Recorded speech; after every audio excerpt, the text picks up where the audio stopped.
Hello and welcome to Today in the News on Vanguard Live. I am Precious Chukudi. We begin with the front pages of the papers this morning.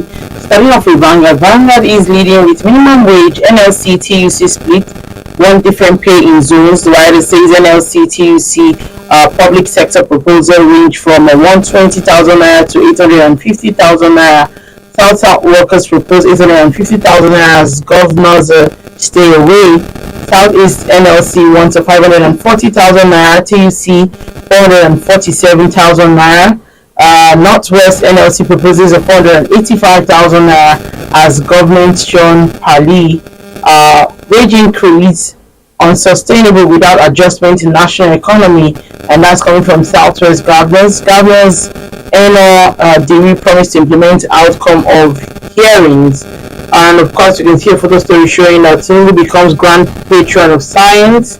And on page 9, a bandit invade the Kaduna school to kidnap over 200 pupils, teachers. On page 8, new satellite pay TV will give Nigerians value for money. That's coming from federal government. And of course, the D-Day, AJ versus Ngannou, it's judgment day in Riyadh. Stories above on page 8, reps to review 2024 budget, demand assessment of current exchange rate. The last pay with enormous shoes to fill WIGWE'S daughter. Harvest WIGWE'S deaths lost to Africa, and that's come from Oshibajo. On page 7, Edo Global, women youths want suspension of Shuaibu's impeachment process. We want peace but can't stop lawmakers from working, and that's coming from PDP. There are efforts to resolve crisis, and that's coming from Shuaibu. Lastly, on the front page of Vanguard newspaper, we have CBN to shun DFIs, PMBs, MFBs over late submission of return. Take a look at the Guardian newspaper. The Guardian is leading with widowed by insurgency, gallantry, millions of widows in dire straits over lack of structure, empathy. And of course, there's an infographic that shows that Nigeria is home to about 15 million of the world's 258 million widows. Data shows an increasing number of younger widows between the ages of 23 and 40. On page 3, Nigeria records 583 Lassa fever cases, 108 deaths. Labour divided on minimum wage as NLC slashes demand to 794,000 naira, TUC up for 447,000 naira. Court admits evidence in a $6.2 million alleged fraud suit against Emefiele. Agency banking threatened as a fraudsters run operators out of business. Kubara offers to give up office in exchange for peace. And of course, it's the International Women's Day. Nigerian women task government on inclusion, gender balance beyond yearly promises. Reps AI condemn kidnapped epidemic as a bandit abducts of dozens of Kaduna school pupils. You can see that on page 6. And that's all we can take on the Guardian. We take a look at the Punch newspaper. The Punch is leading with outrageous bandit kidnapped 280 pupils from Kaduna school. Writer says teacher says government invaded primary secondary school after morning assembly, kidnapped over 280 pupils. Workers, government visits schools, promises pupils rescue. GNI, PTA, Amnesty International condemn attack. And we can see a photo story showing the school where the students were kidnapped. Recover 5 trillion naira on remitted NDA's taxes, reptiles FIRS. You can see that on page 14. Kaduna plane crash, pilot escaped death as air chief orders probe. You can read on page 25. Minimum wage workers differ. Government wants revenue sharing reviewed. Stories above. WIGWE'S philanthropy, dedication to gospel exemplary. And that's coming from Adeboye. Reps demand 2024 budget review over forex crisis. And lastly, on the front page of the Punch newspaper, Tinubu suspends rear boss directors over alleged 1.2 billion naira fraud. And that's all we can take on the front pages of the papers. Join us after the break. We'll be right back.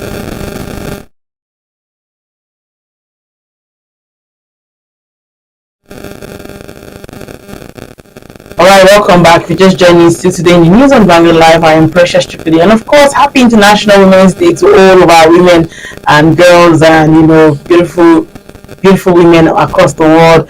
And of course, joining me to talk about some of the stories this morning is Otimi Ajayi, former regional editor of North Vanguard Media Limited. He's going to be talking about some of the stories on the front pages of the paper. It's good to have you join me this morning, sir. Good morning, Precious. How's everybody? Very well, thank you, sir.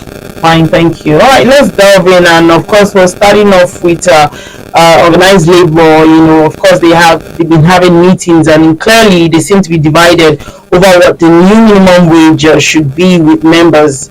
As also members in the Southwest are proposing 794,000 naira, and the Southeast is proposing 540,000 naira, and so on with the respective Northwest and all that. What's your take on what the minimum wage should be, considering the harsh realities and the economy situation that Nigerians are facing currently?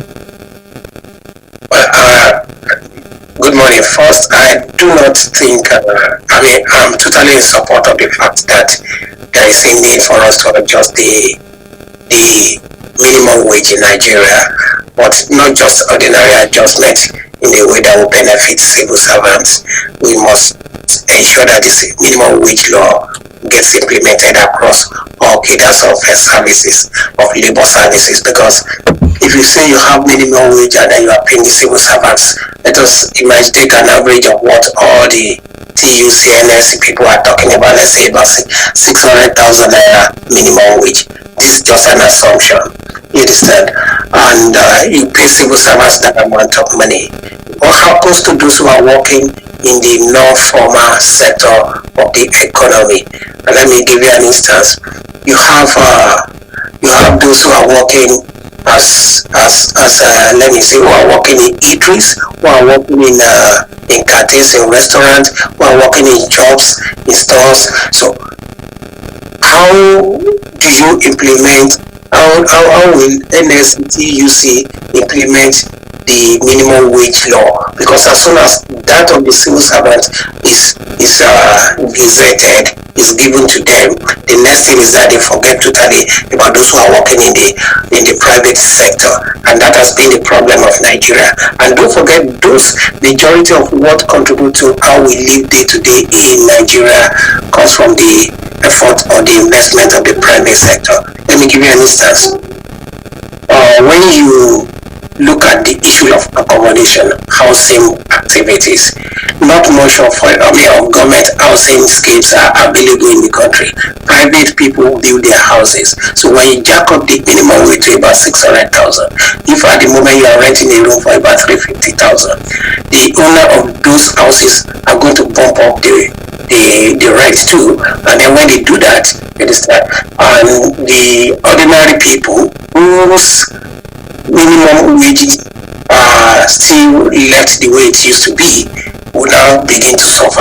And when those people suffer, that's what we call ripple effect on the economy. So the civil servants might be numerically okay, numerically improved in terms of minimum wage they earn, but if we do not make a cross-table scenario for everybody working in Nigeria, whether in the private sector, whether in the organized sector, then we're still going to have problems. So the issue is not actually increasing the minimum wage. The issue now is how do we ensure that it cuts across all cadre.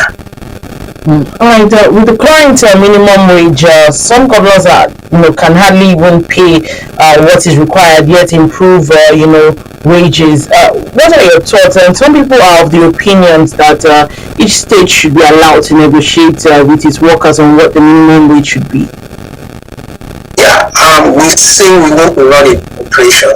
I totally agree with the suggestion that each state should be allowed to negotiate with their workers.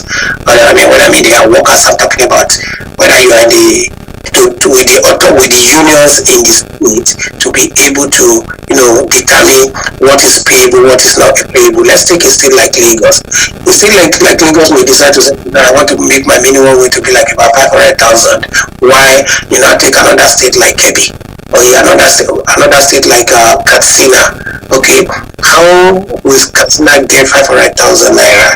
500,000 naira monthly to pay to the workers. So the issue is a very complicated thing that the NLC, the TUC need to really sit down and get away from the usual thing. You see, the time when you say, I want the minimum wage to increase, and you are just addressing economic crisis from the point of wage alone, that time is gone. The NLC, the TUC, like I've always said, needs to now sit back and think out of the box. Take what you can call multifaceted approach to tackling the economy of the country. I've always said, if you are looking at the civil servants alone and you think that they are the ones suffering in Nigeria, that's not correct. In fact, the bulk of those who are suffering in Nigeria, they are not in the civil service. That's the point. And the NLC is not to be factoring their rights, their interest into whatever they decide. Every state should be allowed to decide what is specific and what is relevant to it.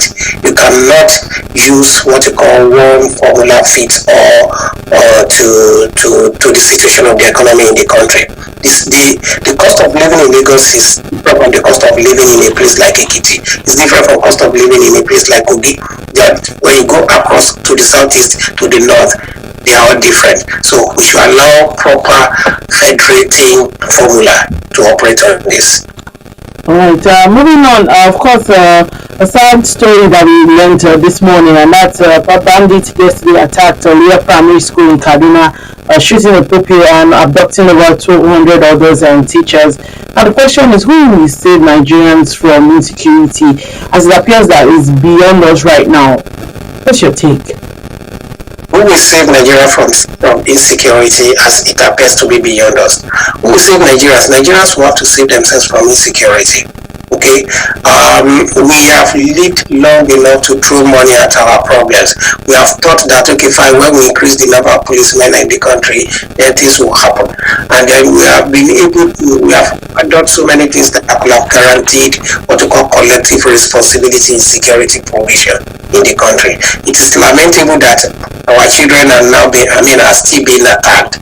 How many years ago did they attack Chibok? And then I think that was another local government in Yobe where they brought some students, they brought them while they were sleeping in their hostels. You understand? That was around 2020, 2013, 2014, thereabout, if I can remember. You understand? So 10 years after, we are still tackling the same problem. Now, how do we now go about it? Because if you destroy your educational system, there's no tomorrow for a country. And the way we are going now, already farming activity has become so difficult in Nigeria because of fear of going to the farms due to the activities of the bandits. Farmers don't want to go to the farms again. Now, they are expanding into education. They go into the universities, they go into to college, to high schools and colleges, and then they now continue to abduct 280 students. It's becoming a frustrating situation, believe me. And I think the state governments now need to be put on their toes. We should do less of even focusing on the federal government. Let us look at what the governors are doing.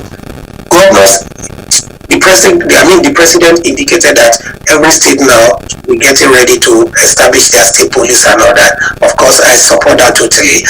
While the federal government is trying to devolve more powers to the state governors too should be getting ready to devolve more powers to the local government. While the local government should be getting ready to devolve more powers to the communities. I'm talking about towns and cities under them.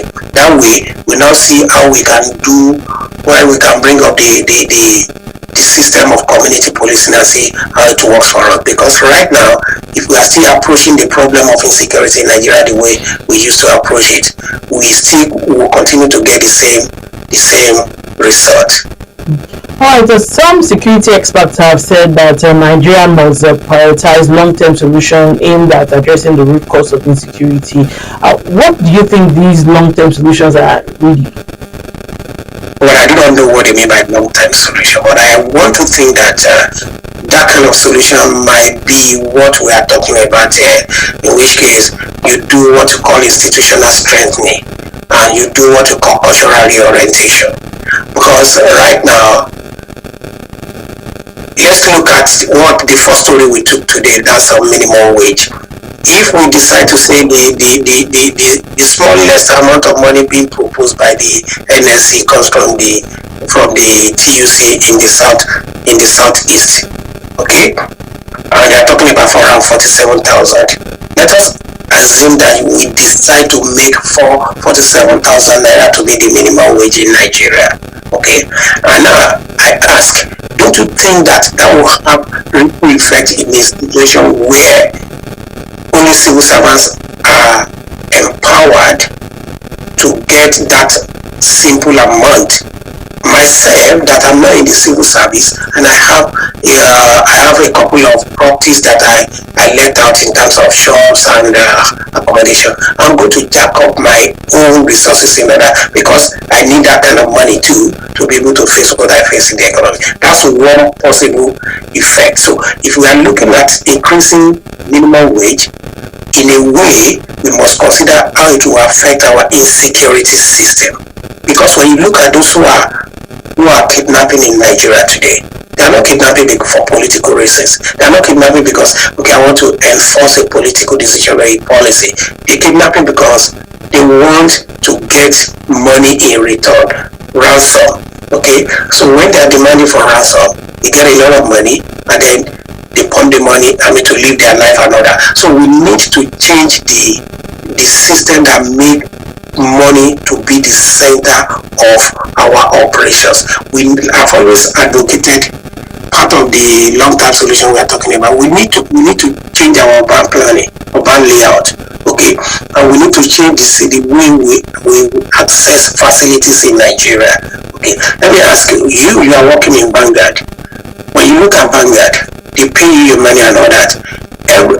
Whatever money they pay you in Vanguard is what you're going to need or use to get house for yourself. If you decide to have a house, you get a car for yourself. You decide to have transportation, and then you are going to take your child to school. So why do we not sit down as a nation? And when I'm talking about sitting down, I'm not talking about Abuja. I keep saying I want to ignore Abuja totally. Let us even assume Abuja does not work, does not happen. How are the state governors sitting down to ensure that we change the system? How do we change the system? If an individual Nigerian will be the one to look to provide house or housing facility for himself or herself, where is he or she going to get the money to be able to provide this thing? We need to look at that. Where is our mortgage system? How is it operating? We need to consider that one. Transport system. Apart from Lagos State now that is doing what you can call fundamental change to its infrastructure in terms of setting up all kind of intra-city rail, talking about blue rail, red line, blue line, green line, whatever.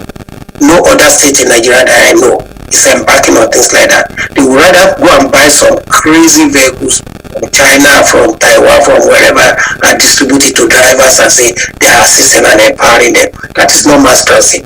That's the kind of venture that people like Obasanjo and Co went into years back, that plunged all into this system. Okay, so what have we done to our steel rolling industries? If you look at it, if we have been able to have our steel backbone in the country, perhaps by now, companies like Pujo in Kaduna and Volkswagen in Agbara or over there would not have folded up. You understand? But we did not develop our steel manufacturing line. There was a time in Nigeria where we were developing, where we were producing car batteries and all that, we were producing tractors and co.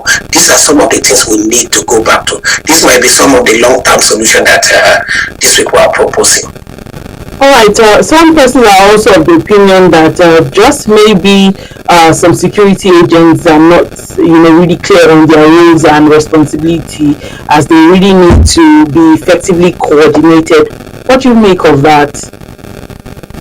Well, the question to be asked is who will coordinate the security agency? Let's take the police. One of the time the policemen are not clear about the role they are supposed to play, because when you look at Nigeria, when you look at what affects individual everyday life, it is the work of the police, not that of the military, not that of the state security service per se. You understand? It's the police. Let's take the police that way, the way we have it now. Of course, I totally support the idea that we should decentralize our police system at the moment. Nigerian police system is completely useless at the moment. You understand? Honestly, there is a need for us to hasten the process of having municipal, state police and institutional police system. When I'm talking about decentralization, I'm not just talking about a state having a police. There's nothing that says that Nigeria judiciary cannot have its own police. And there's nothing that says the National Assembly cannot have its own police. So when a judge makes a law, or makes a judgment, gives a judgment, it is the judicial police that will go and execute it. So that way we are taking the frontier of corruption. We are removing it from the Nigerian police as it is today, because underneath the insecurity system that we've had now is corruption. Okay, because it's not as if Nigerian police, if they want to work and we take corruption away, the number of policemen we have in Nigeria is adequate for us. Okay, we don't need, if we have what you call what those people are talking about, long-term solution. I don't want to use the word long-term solution. I want to use fundamental solution to the problem of insecurity. We don't need to even increase the number of police in Nigeria. There was a time in Nigeria, 1970s and go, where I keep saying it, even up to 1980s, you alone, prisoners, you can take your car, once the engine of the car is okay and super, you can leave Lagos the way you are and drive all the way to Abuja, to Sokoto, nobody will attack you, and you might even decide to leave in the night. Okay? Nobody was going to attack. How many police did we have in those periods? There were times that you could leave your car without locking it up and nobody will attack it. You understand? The number of armed robberies were down. Why? Because we had so many institutions that are working together. At home, the families were doing adequate job to make sure that the children are properly given the right orientation, the right culture. But when we moved on to the era of fast, I don't know what I want to use to it, where we allow religion to now take complete control of our system in Nigeria, that's when we lost it. We find out that money becomes the dictation. Money becomes the deciding factor of how we look at life. Okay, if I'm relating to you, I'm relating to you. How much do I get from you? Or how much do you get from me? And that makes life so difficult for us. These are some of the things that we need to go back to. Parents are no longer protecting. You now see children that are selling their parents or kidnapping their children. Their parents are demanding ransom. Or you see parents that are using their children to do one ritual or the other. These are some of the things that we need to stop. And when you look at it, it is just a thing of the mind. Let the government begin to build the system. Let's begin to set our system back to normalcy. You understand? And refuse to throw money at our problems. All right, moving on, of course, I just want to touch on WIGWE, and of course his daughter during the night of tribute for her father mentioned and said that her father has left enormous shoes to fill following his death. Just want you to, just throw more light on, what you think about the man WIGWE for his passing. Well, I think the gentleman, may the soul of the gentleman rest in peace. During the time he was here, he was able to live, to make some make some marks in the banking industry, the GTB, the Access Bank. Okay, and I think it was a good thing. And lately, I read recently where Dangote was trying to change the name of the road that leads to his refinery. Yeah, naming in his honor, which means the guy must have fundamentally assisted in ensuring the success or the setting up of that refinery. At least that's a landmark. For it is not how long you live actually in the world that makes the difference. It is how well you live, what life you are able to touch, who are you able to assist. And when I'm talking about assisting, it's not just what you give money to somebody or not, but you're talking about you change somebody's life fundamentally, whether we like it or not. From the action of Dangote now, Wigwe was able to touch the life of so many Nigerians. When that refinery started working, apart from those who are working in the refinery, I'm talking about their workers, that those are the immediate beneficiaries. You now see the ripple effect on the economy. So the guy has left his mark. And honestly, the family, there's no way when you lose a significant other, there's always the tendency for you to feel so bad and feel so sad. There's no way the family will not feel it. But I think the daughter or the children should rejoice, and even the wife, that look, yes, the guy left why the ovation was loud. Okay, so if you were to have grown to still be with us, everything would have happened. But he left when the ovation was loud, and that's how to leave the world. Okay, his name now is being immortalized. That is the best way. We had those who lived up to 1900 ago. We can barely remember them now. With what he has done, honestly, I wish him. I wish the family will continue to see him as, yeah, this is our mentor, this is our leader, this is our ancestor, and the memories will linger in their mind. And I pray that God repose his soul. Yeah. Alright, so let's take a look at Mr. and Mrs. before we go on. Mr. is speaking, says, Cynthia, I forgot my phone at home this morning. When I got to the office, one lady told me she called. What exactly did you tell her? And Mrs. responds and says, she started by saying, hello dear. So I said, all lines to this route are busy. Please don't call again. We still really have women who have energy to actually, quarrel with another lady now over an encroachment or approach to their guys. You understand? That was the missus in this cartoon. Got it right, you understand? Instead of quarreling with her, instead of, who is that? And what are you doing with my husband, with my boyfriend or whatever? They lie to this busy, they lie to this network is busy or whatever. All calls to this system is busy. Please don't call it. That's the best way to knock it off, because the other lady will get the message that, look, there is somebody who's claiming territory in that place. You understand? It's a good one. It's lives up to the standard of Mr. and Mrs. Author. Alright, thank you so much, Mr. Rotimi Ajayi, former regional editor, North Vanguard Media Limited. Thank you for sharing your talk with us this morning. My pleasure. Thank you so much, Precious. Have a nice day. Yeah. Remember to give a like, share, and subscribe on all our social media platforms showing on your screen. To find out today's stories, go to our website www.vanguardindia.com to find out more. I am Precious Chukudi.